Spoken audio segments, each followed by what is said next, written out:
The world we live in is often perceived as a place of order, a place where actions have consequences and where every question has an answer waiting to be found. But sometimes the fabric of that reality tears. Sometimes events unfold that defy logic, that leave behind a trail of baffling clues and unanswered questions. These are the stories that linger in the shadows of our communities, whispered in quiet towns and etched into the case files of baffled detectives. Tonight, we're not looking at the infamous cases you already know. We're journeying into the deeper, darker corners of true crime. We're exploring 10 stories of real people whose lives were irrevocably shattered by events that still, to this day, make no sense. From a family that vanished into smoke to a killer who taunted the country's most famous lawman and was never caught. These are the chilling tales you've likely never heard.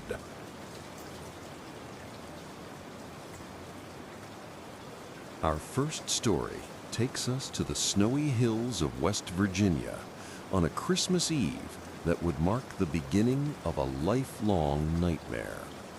In the town of Fayetteville, on December 24th, 1945, a house fire tragically consumed a family's home.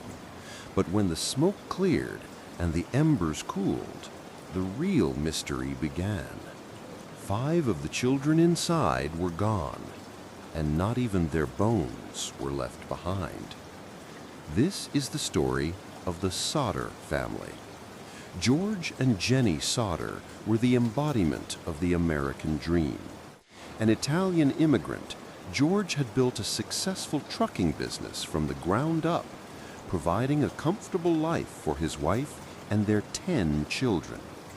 Their large, 2-story timber house was always full of life and laughter. But beneath the surface, there was tension.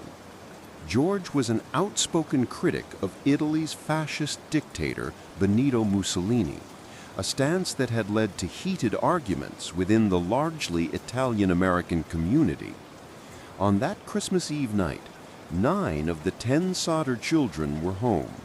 The oldest daughter, Marion, had bought new toys for her younger siblings, and they were so excited they convinced their mother to let them stay up late. Jenny agreed on the condition that the older boys remembered to feed the cows and close the chicken coop before bed. She went to bed around 10 p.m., leaving them to their Christmas fun. Just after midnight, the phone rang. Jenny awoke and answered it. An unfamiliar woman's voice on the other end asked for a name she didn't know, followed by the sounds of laughter and clinking glasses in the background. Jenny told the caller she had the wrong number and hung up, noticing that the lights were still on and the front door was unlocked. She saw her daughter Marion asleep on the living room couch and assumed the other children had gone up to their attic bedrooms. She locked the door, turned off the lights, and returned to bed. An hour later, at 1 a.m., she was woken again, this time by a loud bang on the roof, followed by the sound of something rolling down. She heard nothing more and drifted back to sleep. But only 30 minutes later, the smell of smoke filled the house. George's office was on fire. Panic erupted.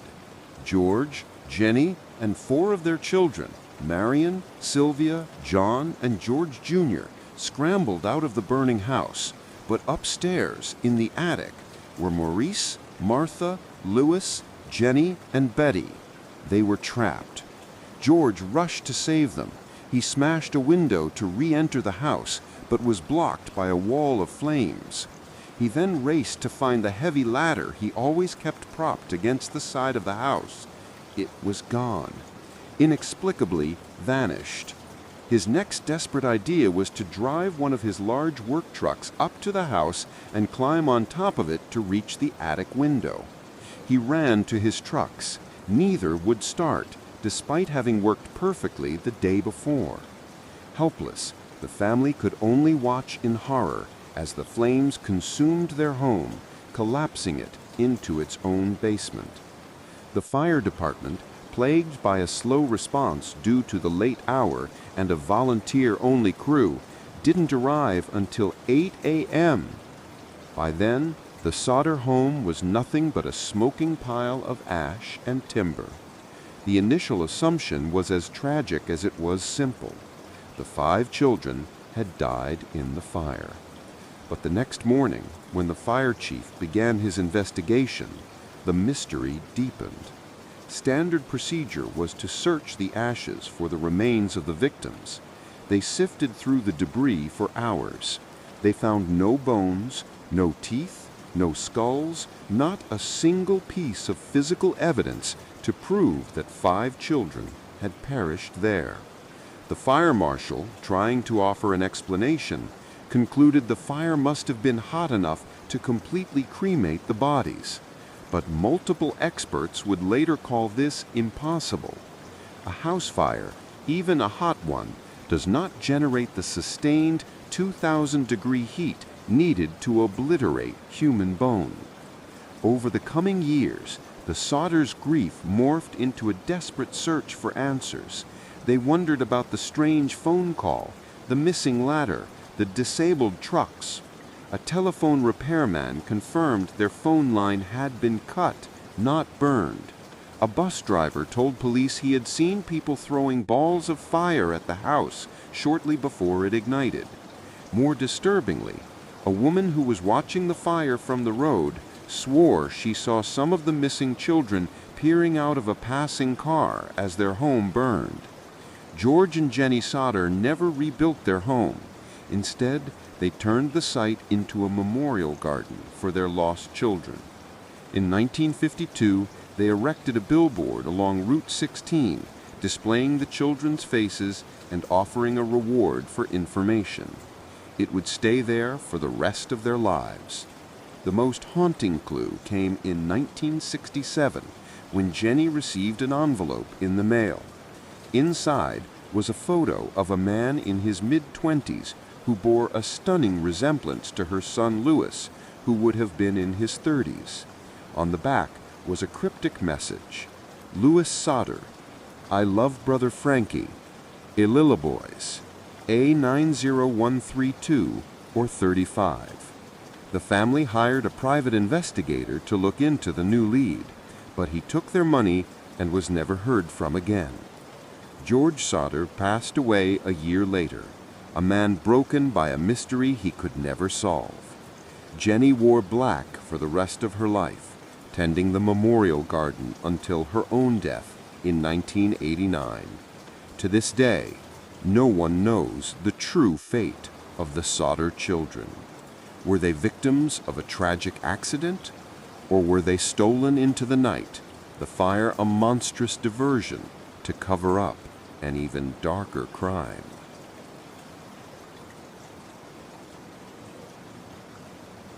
In the world of unsolved crimes, there are few victims as heartbreaking as the unknown.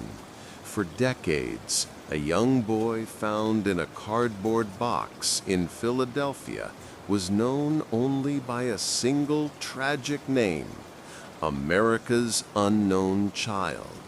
His story begins in February of 1957, a discovery that would launch one of the longest and most frustrating investigations in the city's history.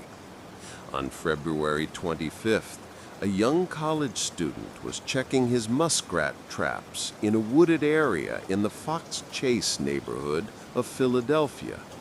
He came across a large cardboard box, the kind that would have held a baby's bassinet from a J.C. Penney store. He paid it little mind.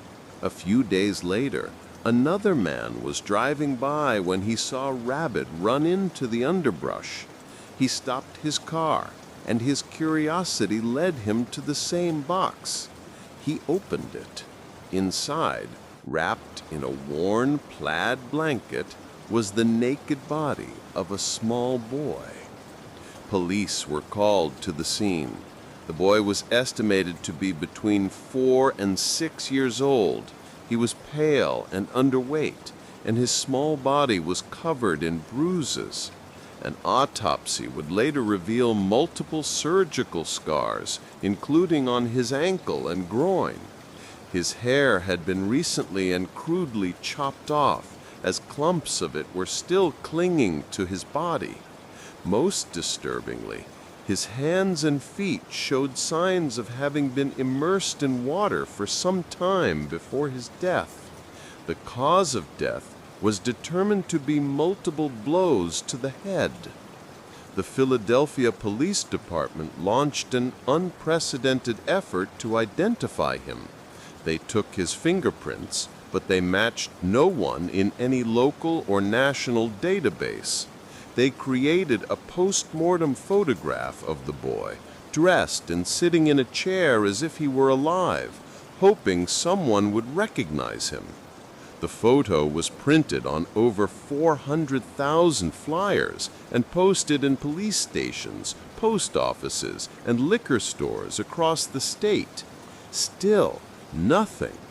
No one came forward. No parent, no relative, no neighbor ever reported a child of his description missing. It was as if the boy had never existed. Detectives pursued hundreds of leads, each one turning into a frustrating dead end. They investigated orphanages, foster homes, and hospitals across the country. They looked into a local foster home just a mile and a half from the discovery site, run by a man who had a history of abuse allegations. The family had purchased a bassinet from J.C. Penney and owned a similar plaid blanket, but the investigation couldn't find a definitive link.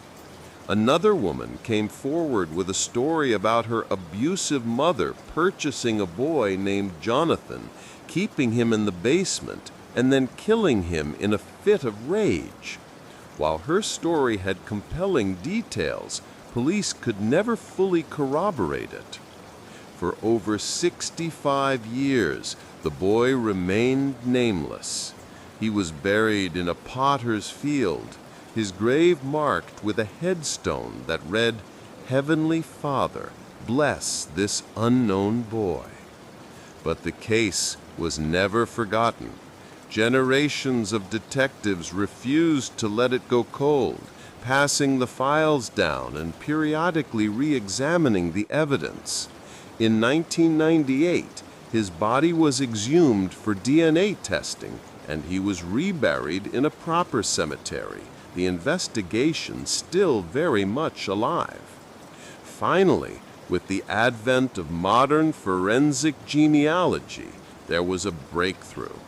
Using a new DNA sample extracted in 2019, investigators were able to build a family tree. And in December of 2022, the Philadelphia Police Department held a press conference. After 65 years, they announced that the boy in the box finally had a name: Joseph Augustus Zarelli, born January 13, 1953. They revealed that he came from a prominent local family, but did not release the names of his parents out of respect for his living siblings.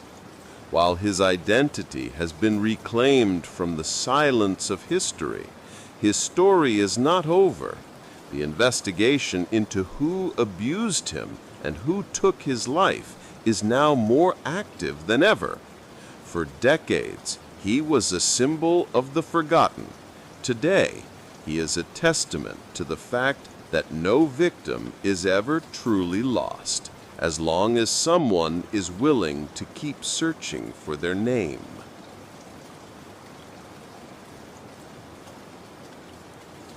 Our next case takes us to the quiet, sun-drenched suburbs of Chuluota, Florida, where faith and community were cornerstones of daily life. But in June of 1980, an act of unimaginable brutality would shatter that peace, leaving behind a crime scene so contradictory it continues to baffle investigators to this day. A devoted wife was found murdered in her own kitchen, and the most significant clue was a pot of water on the stove. A clue that pointed not to a robbery or a random attack, but to a bizarre and deadly religious ritual. Eleanor Ellie Bigelow was a 51-year-old woman who lived a life of quiet devotion. Her world revolved around her husband, Norman, her home, and her deeply held Christian faith. She was known as a kind, trusting soul, someone who would open her door and her heart to anyone in need. On the morning of June 26th, her day began like any other. Norman left for his job at the Kennedy Space Center, and Ellie was left to the familiar comforts of her domestic routine. When Norman returned home that afternoon, he walked into a scene of pure horror. The house was silent, but the kitchen was a tableau of violence. Ellie was lying on the floor in a pool of blood. She had been stabbed 27 times with a long, thin blade, and her throat had been cut in a final brutal act. The attack was ferocious, personal, and filled with rage. Yet the rest of the scene made no sense. There were no signs of forced entry. Nothing of value had been stolen. Ellie, by all accounts, had no enemies. It seemed she had willingly let her killer into her home. But it was one detail, sitting calmly amidst the chaos, that would define this mystery. On the kitchen stove was a large pot of water. Next to it, placed neatly, were 2 washcloths and a bottle of baby oil. Investigators quickly realized this wasn't for cooking. The setup was deliberate, almost ceremonial. It was for washing. This strange clue led detectives down a path they never expected.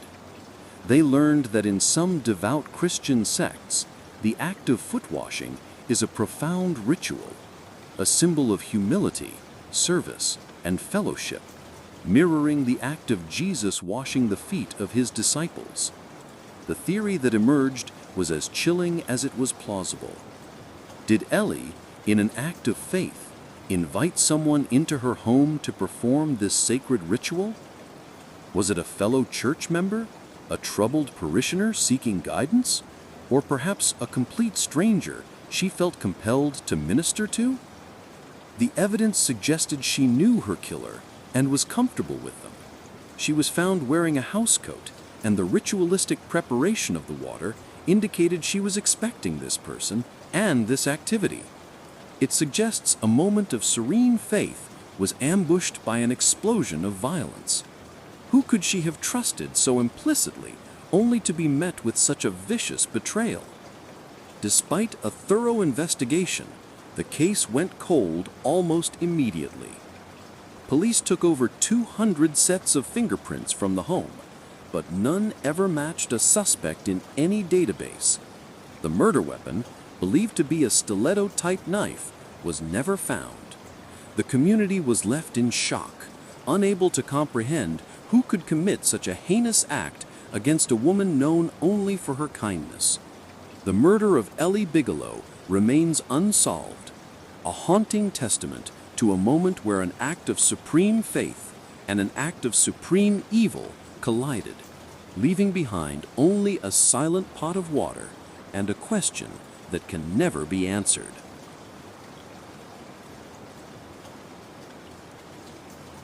In February of 1978, 5 young men drove into the mountains of Northern California for a basketball game and never came home. Their disappearance would spark a massive search and uncover a series of clues so bizarre and illogical that the case is now often called the American Dyatlov Pass. They were found months later in the desolate wilderness, having starved to death just miles from a cabin filled with more than enough food to survive. The 5 men from Yuba City, Gary Mathias, Jack Madruga, Jackie Hewitt, Ted Weir, and Bill Sterling were the best of friends. Ranging in age from 24 to 32, they shared a love of sports and a simple life. All five had mild intellectual disabilities or psychiatric conditions and lived at home with their parents. They were known collectively as the Boys, and they were inseparable. On the night of February 24th, they were ecstatic. Their favorite local basketball team was playing a championship game, and they piled into Jack Madruga's prized 1969 Mercury Montego to cheer them on. After the game, they were seen stopping at a local convenience store to buy snacks and drinks for the road. It was the last time anyone would see them alive. When they didn't return home, their families reported them missing. Days later, their car was discovered, but it wasn't anywhere near their route home. It was found on a deserted, snow-covered dirt road high up in the Plumas National Forest, nearly 70 miles in the wrong direction. The car was unlocked and stuck in a snowbank, but it was in perfect working order and had a quarter tank of gas, more than enough to have turned back. Inside, police found the wrappers from their snacks, empty soda cans, and a California road map. The car itself was not the scene of a crime, it was simply abandoned. A massive search was launched, but a severe snowstorm blanketed the mountains, making any progress impossible. The search was called off, and the fate of the Yuba County Five remained a mystery buried under feet of snow. It wasn't until June, when the spring thaw finally melted the snowpack, that the horrifying truth began to emerge. A group of motorcyclists discovered a Forest Service trailer, a remote outpost for rangers, nearly 20 miles from where the car had been found. The trailer's window had been broken to gain entry. Inside, they found the emaciated body of Ted Weir, wrapped in 8 sheets as if his friends had tried to keep him warm. He had starved to death, despite being surrounded by food. An autopsy revealed he had lost nearly 100 pounds. This is where the mystery deepens into the incomprehensible. In a storage shed outside the trailer, investigators found a year's supply of sea rations and dehydrated food for a full crew of rangers. The food was untouched, except for a single can that had been opened with a P-38 can opener, a tool that only 2 of the men, Gary Mathias and Jack Madruga, would have known how to use from their time in the military. Why would they let their friends starve when salvation was just a few feet away? Later that week, searchers found the remains of Jack Madruga and Bill Sterling on one side of the road about 11 miles from the car. Madruga had been partially eaten by animals. The next day, Jackie Hewitt's bones were found a short distance away. But there was still no sign of the 5th man, Gary Mathias. The only trace of him ever found were his tennis shoes left neatly inside the trailer where Ted Weir had died. It was known that Mathias suffered from schizophrenia and would often have episodes where he would become confused, but would his friends have followed him on a 20-mile death march into the snow? The questions are endless and maddening. Why did 5 men abandon a perfectly good car to trek through a blizzard in dress shoes? Why did they ignore clear signs that they were going the wrong way, deeper into the wilderness? And most hauntingly, why did they starve to death in a shelter packed with food? The fate of Gary Mathias remains unknown. Did he succumb to the elements like his friends, his body never found? Or did he somehow make it out, leaving behind a mystery that continues to defy all logical explanation?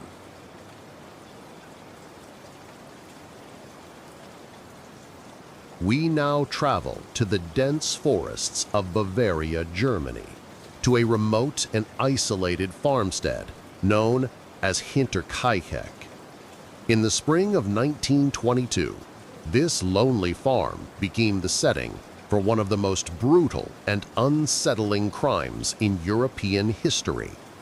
An entire family, along with their maid, were slaughtered with a farm tool, just days after the patriarch spoke of mysterious footprints in the snow leading from the forest to his house, but none leading back. Hinterkaifeck was not a happy home. It belonged to the Gruber family. The elderly and reportedly tyrannical Andreas Gruber, his wife Cecilia, their widowed daughter Victoria, and their two young children, Cecilia and Joseph. The family was reclusive and disliked by the surrounding villagers, with dark rumors circulating about their internal affairs. In the week leading up to the murders, a series of strange and unnerving events began to unfold. Andreas told neighbors he had discovered a single set of footprints in the freshly fallen snow, originating from the deep woods and leading directly to the farm's machine house. He spent hours searching, but he could find no second set of prints leading away. It was as if someone had walked out of the forest and simply vanished into the farm itself. Days later, he complained of hearing footsteps coming from the attic. He armed himself and searched every corner of the house and barn, but found no one. Shortly after, a set of house keys disappeared. Then, an unfamiliar newspaper from Munich mysteriously appeared on the property. It seemed clear someone was watching them, perhaps even living in the shadows of their own home, waiting. The family's previous maid had quit months earlier, claiming the house was haunted. The new maid, Maria Baumgartner, arrived at the farm on March 31st, just hours before she would be killed. On that fateful evening, it's believed the killer used a methodical and chillingly patient approach. One by one, members of the family, Andreas, his wife, his daughter Victoria, and young Cecilia, were lured out to the barn under some unknown pretext, and one by one, in the darkness of the hayloft, they were killed with a mattock, a heavy farm tool similar to a pickaxe. The killer then moved from the barn to the house. There he entered the bedroom of the maid, Maria, and murdered her in her sleep. His final victim was 2-year-old Joseph, slain in his own crib in his mother's bedroom. The crime was discovered for 4 days. Neighbors grew concerned when young Cecilia failed to show up for school and the entire family was absent from Sunday church service. A search party was formed. When they arrived at the silent farm, they were met with a scene of absolute horror in the barn.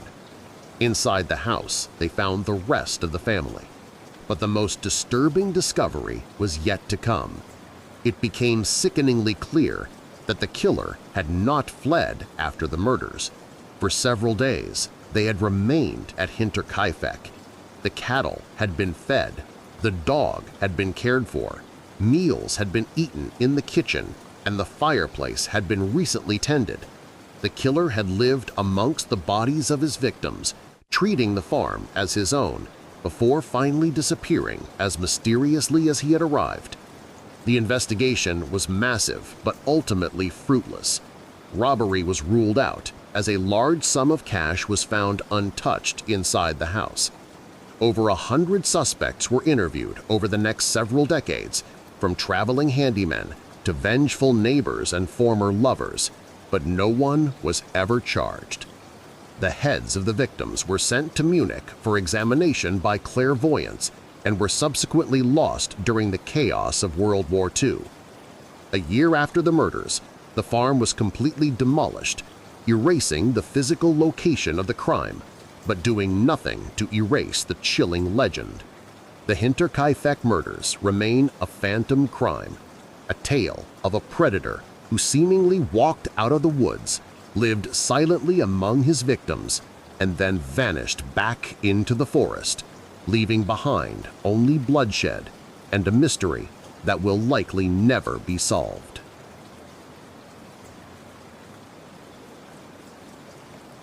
Every parent's worst nightmare is getting a phone call in the middle of the night. But for the parents of Brandon Swanson, that nightmare became an inescapable reality. On May 14, 2008, the 19-year-old college student was on his way home from a party when he crashed his car. He called his parents for help, and then, while still on the phone with them, walking towards what he thought were town lights, he vanished into thin air. Brandon was celebrating the end of the spring semester at Minnesota West Community and Technical College. After a party with friends, he began the 30-mile drive home to Marshall, Minnesota. At 1:54 a.m., his parents, Annette and Brian, were woken by a call from his cell phone. It was Brandon. "Mom," he said, "I crashed my car." He told them he was okay, but his Chevy Lumina had gotten stuck in a ditch. He said he wasn't sure exactly where he was, but he thought he was on a gravel road near the town of Lind. His parents immediately got in their pickup truck and drove out to find him, staying on the phone with him the entire time to guide him. They told him to flash his headlights, and he did. They flashed theirs back, but neither could see the other. Confused and frustrated, Brandon decided he wasn't far from Lind and told his parents he was getting out of the car. He said he could see lights from the town and would start walking towards them. He told them to drive to a local bar, the B&D, and he would meet them there. For the next 47 minutes, Brandon stayed on the phone with his father, describing his journey through the pitch-black Minnesota night. He described walking along a gravel road, cutting through fields, and passing fences. He mentioned that he could hear the sound of running water nearby. His father stayed on the line, offering words of encouragement, trying to pinpoint his son's location. Then, after 47 minutes of conversation, Brandon's voice suddenly changed.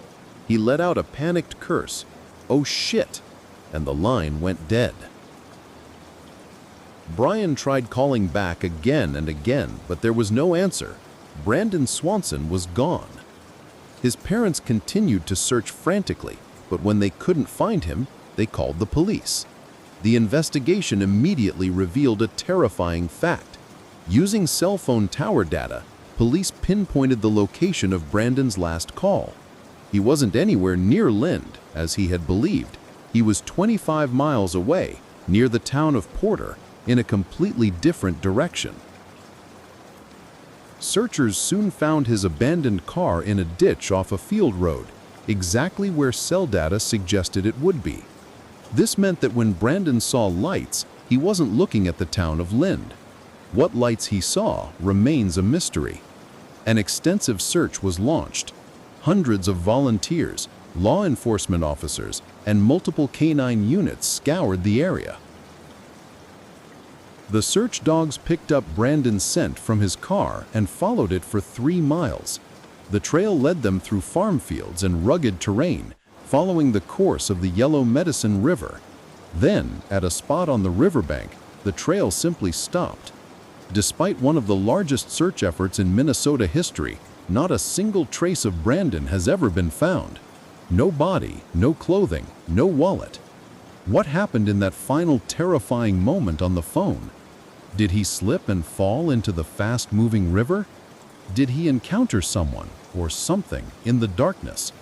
His final panicked words hang in the air, the chilling, unanswered punctuation mark at the end of a story about a young man who called for help and walked straight into an enduring mystery.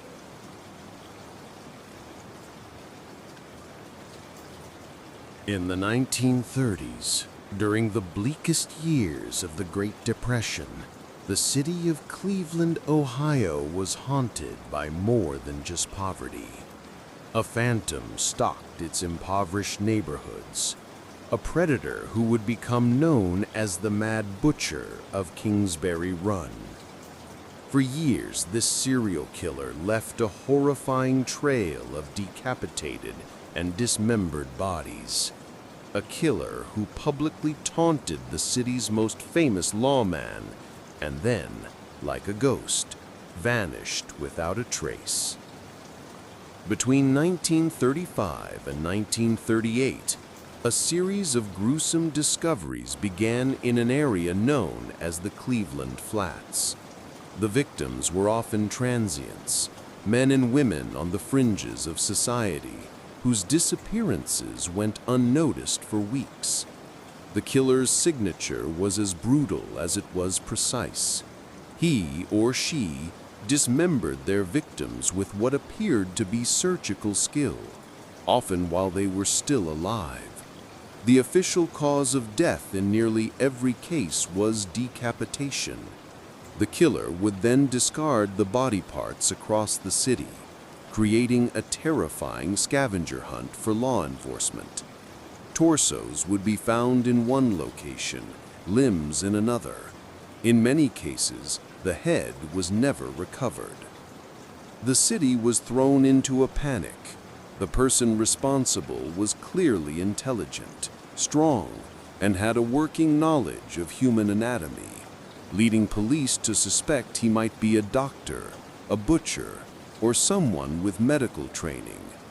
The task of catching this monster fell to Cleveland's then public safety director, a man already famous across America, Eliot Ness, the legendary lawman who had brought down mobster Al Capone. But this was a different kind of enemy. There was no criminal enterprise to dismantle, only a lone sadistic predator who seemed to kill for the sheer pleasure of it and took delight in taunting the police.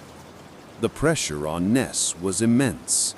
The killer seemed to grow bolder with each murder, once leaving the remains of 2 victims in full view of Ness's office at City Hall. In a desperate and controversial move, Ness ordered a raid on the city's sprawling shanty towns, arresting dozens of vagrants and then burning the camps to the ground, an act he hoped would deprive the killer of his hunting ground. The investigation eventually zeroed in on a prime suspect, Dr. Francis Sweeney. Sweeney was a brilliant but deeply troubled surgeon who had served as a medical orderly during World War I, where he conducted amputations in the field. He was also an alcoholic who, after the murders began, checked himself into a local hospital. He was related by marriage to one of Ness's political rivals, which complicated the investigation. Ness personally interrogated Sweeney, who allegedly failed 2 early polygraph tests. But the evidence was entirely circumstantial. There was nothing concrete to tie him to the crimes. Unable to make a formal arrest, Ness continued to hound Sweeney. Shortly after, Sweeney voluntarily committed himself to a veterans' hospital, and once he was institutionalized, the string of official torso murders in Cleveland stopped. Sweeney spent the rest of his life in institutions, sending taunting, harassing postcards to Ness and his family. He died in 1964, while Eliot Ness went to his grave convinced that Sweeney was the Mad Butcher. No charges were ever filed. The Cleveland torso murders officially remain unsolved, the gruesome work of a phantom who terrorized a city, challenged a legend, and kept his identity a secret to the very end.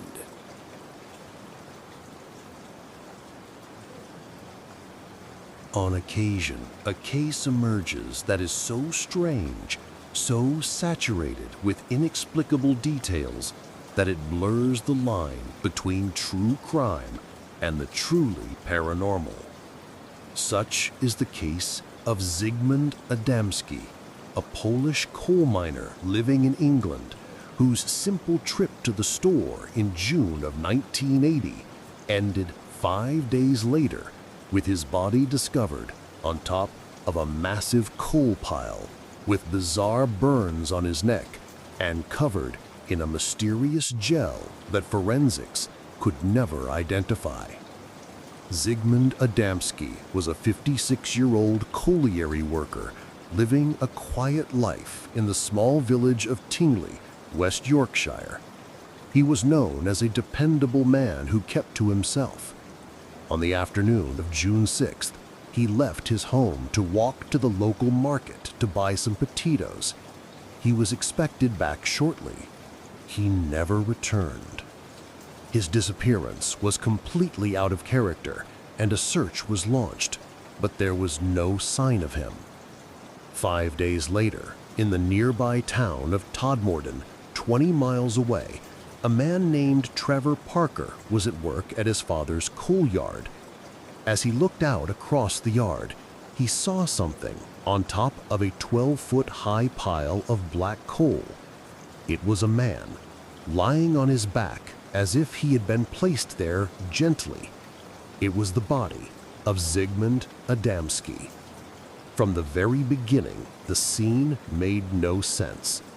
Adamski was dressed in a suit, though his shirt, watch, and wallet were missing. His shoes had been tied, but not by him, as the knots were unfamiliar. The coroner, Dr. James Turnbull, found that he had only been dead for a few hours. This meant that for the 5 days he was missing, someone, somewhere, had been keeping him alive. His body showed no signs of struggle or malnutrition. In fact, he appeared to have been fed and cared for. He also only had 1 day's worth of beard growth, another inexplicable detail. But the most bizarre evidence was on his body itself. On the back of his head, neck, and shoulders were a series of small, peculiar burn marks. These burns, Dr. Turnbull noted, had been treated with a greenish-yellow, greasy ointment or gel. Samples of this gel were sent to a forensic laboratory for analysis. The report came back with a stunning conclusion. The lab was unable to identify the substance. It did not match any known ointment or chemical in their database. The official cause of death was ruled a heart attack, likely brought on by the shock of being exposed to the cold on top of the coal pile. But that answered nothing. Where was Zygmunt Adamski for 5 days? Who were his unknown captors who seemed to care for him before his death? And what was the purpose of the unidentifiable gel applied to his strange wounds? The case was already one of the most puzzling in British history, but it was about to get even stranger. The police officer who discovered Adamski's body was a man named P.C. Allen Godfrey. Just 6 months after this event, Godfrey himself would become the center of one of Britain's most famous and credible UFO encounters, reporting a large, spinning top-like object blocking the same road near Todmorden. This later event has led many to speculate that Adamski's disappearance and death were connected to alien abduction. Was he taken, studied, and then returned, only for his heart to give out from the terrifying ordeal? Or is there a more earthbound but equally sinister explanation we have yet to find? The death of Zygmunt Adamski remains a profound and deeply weird mystery. People go missing all the time, but it's exceptionally rare for someone to go missing twice. Our next story is a psychological labyrinth, a case of a young mother who vanished from her Kentucky home after a violent argument, only to seemingly reappear 4 years later in Michigan with a new name and no memory of her past, before vanishing all over again. In April of 1981, 23-year-old Carol Collier lived in Corbin, Kentucky, with her husband, Bryant, and their 3-year-old son. Their marriage was volatile. One evening, the fighting reached a breaking point. According to Bryant, he and Carol had a vicious argument, during which he threw her suitcase onto the front porch and told her to leave. He claimed she walked out, leaving everything behind: her son, her car, and a purse filled with over $1,000 in cash. Her family, deeply worried, reported her missing. From the beginning, they suspected foul play and believed Bryant was responsible. But with no body and no physical evidence, the case stalled. For 4 years, Carol Collier had simply ceased to exist. Then, in 1985, a strange story began to unfold in Grand Rapids, Michigan. A woman who called herself Charlotte had appeared at a local mission a few years prior. She claimed she was an amnesiac, with no memory of who she was or where she came from. She was a lost soul. Over time, she managed to build a brand new life. She fell in love, got married to a man named John, and had a daughter. She was, for all intents and purposes, a new person. One day, she was watching a news segment about missing persons when an age-progressed photograph flashed on the screen. It was the photo of the missing Carol Collier. Charlotte was stunned.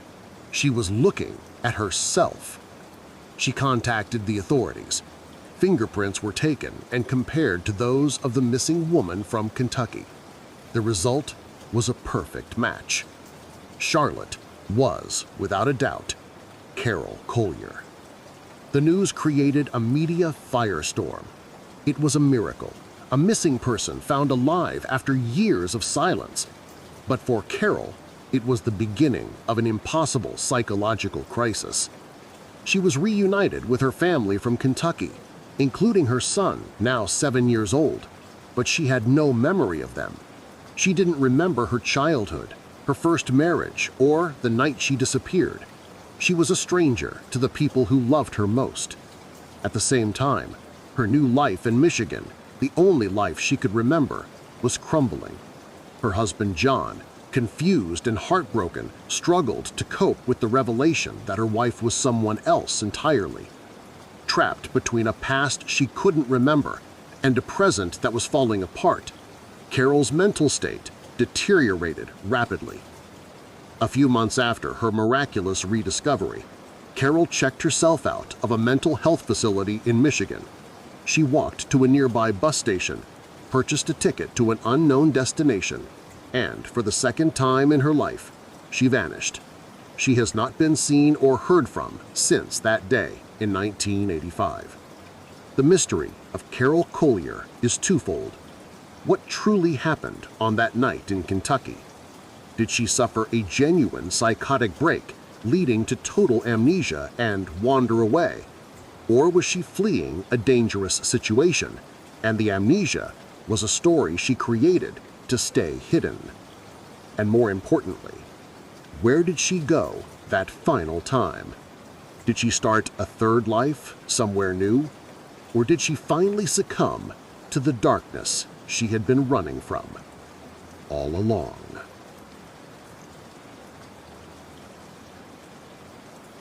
Our final story tonight is one of the most perplexing and debated disappearances in modern American history.